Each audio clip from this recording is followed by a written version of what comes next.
Right, here's another thing I love about the Nikon D800 is the fact that I can stick on my DX lenses, my cropped frame sensor lenses, which is what you can't do with, for example, the Canon full frame cameras. This Canon 5D Mark II will only take full frame lenses. It won't take, in Canon terms, EFS lenses.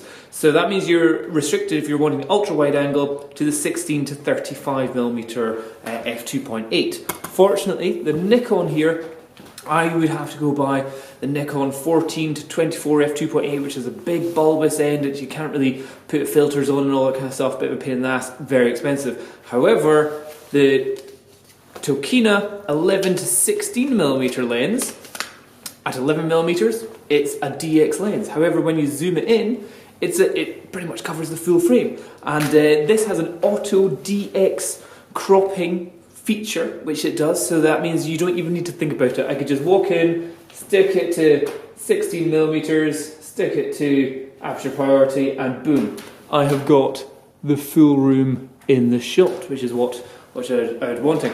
If I zoom, let's see if you can see it if I zoom, so you've got that little bit of zoom. In the menu setting, let's see if the camera will focus on that. If we go into image area, we can set it, so instead of auto DX crop on, we can just go to full frame. Oh, I should take auto DX crop off because this is registered as a DX lens. And now, bring in live view. If I go to 16mm, you can see that there's a black line all around the side. But if I go to 16, sorry, I should have said 11 before. 16, I've now got the full frame feature again. And that horrible sound of the wet fart shutter. So you're probably thinking, what does that mean? What benefit does that have? Well, it means A, I don't have to buy a new lens, which is handy. And I can stay with the lens which I can happily put filters on the front of. The next thing is shooting in DX crop mode means I can shoot this at 11mm and at the same aperture, but with a smaller focal length, so 16 to 11, you get a greater depth of field. Additionally, I now can take a lot more photos. So when I'm shooting full frame 36 megapixels, this is only letting me do, I'll show you, it's saying a maximum 180 photos. Now that I go into DX crop, I am now able to, let's see, take 407 photos. Hallelujah. And that's all on an 8 gig memory card. So that's 4 times, no it's not, that's a lot more photos, you're still getting a 15 megapixel image, which is more than what you would get on the D7, D3, D3S.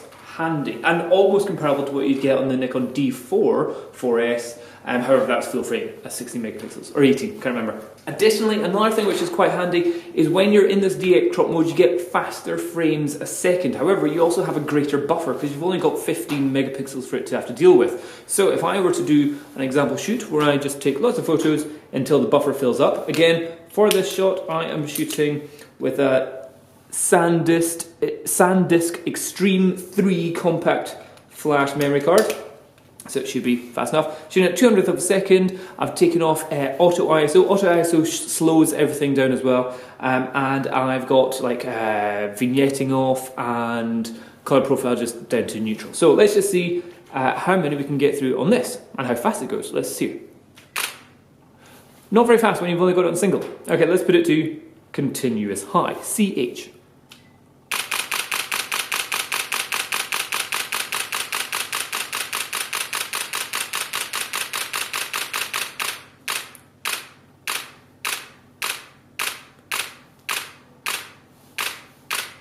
That's good. That is very, very good. If I were to go back to the full frame example, and I'll just format the memory card so that we're not kind of putting in too much stuff. So here at full frame, it's saying I can only take, again, it's saying maximum 180 photos. Let's see how quick this goes.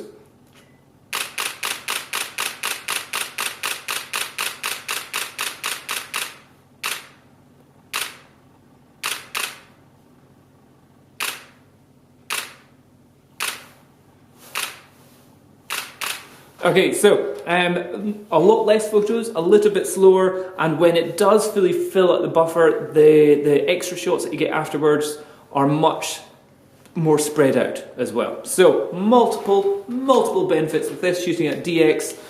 You can use your old crop framed lenses, you get more depth of field, get more frames a second, and you get a longer buffer.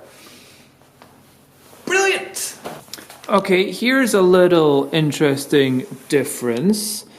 Let's focus on this. Here's the Canon 5D Mark II. We've both got them at 16mm and at the same white balance settings. However, the Nikon, nice and warm, Canon, a little bit pink.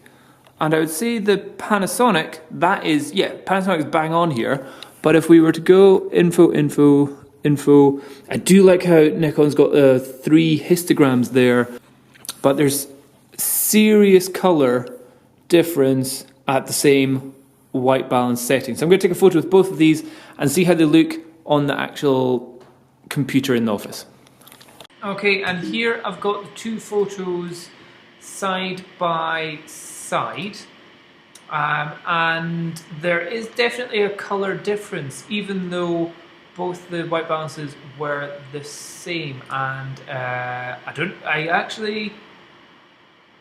would imagine from what I saw in that picture, that one should be the Nikon, just because that one seems to be a bit more the right color. But let's just press I for info. No, it's only going to do one at a time. No, that one's actually the Canon. Okay, so that's the Canon, and the Nikon is a little bit oranger. Just double checking.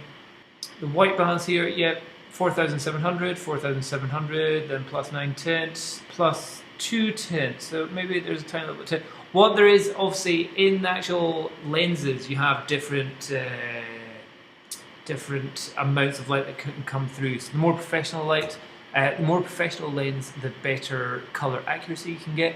However, they're not too far away. Definitely it's the opposite. So in the actual final image, the Canon looks a little bit greener and the Nikon looks a little bit warmer. So their white balance profiles are a little bit off. So with the Nikon, I'd probably try to err on the side of cooler images on that.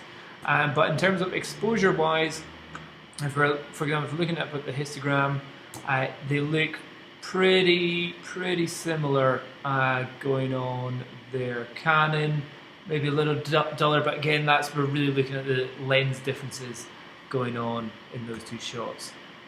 But again, this is one of the things where don't trust the back of your camera. It's definitely, you've got to be shooting raw to make sure you get more accurate color control. There you go. Cheers. Bye bye.